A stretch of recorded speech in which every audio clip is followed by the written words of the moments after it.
Sir వీడిని ఏం చేయమంటారు? బుద్ధుడి పక్కన విగ్రహం పెట్టించు, సరేనా? పోరా. కాదండి, దీన్ని వదిలేస్తే రేపటి నుంచి అందరూ ఇలాగే చేయటం మొదలెడతారు. ఆలోచించండి. జానీ ఈడేం చేద్దాం? ప్రాణాలతో వదిలేద్దామా? నన్ను ప్రాణాలతో వదిలితే మిమ్మల్ని ప్రాణాలతో వదులుతా.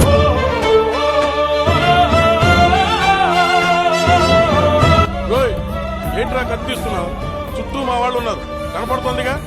ఎక్కువ మాట్లాడావో ఏసేస్తా. ఆ తర్వాత మీ మనుషులో చేయం బిగుతారు. ఏం మాట్లాడుతున్నా అన్నా గురించి? కొడకల్లారా, దమ్ముంటే రండి.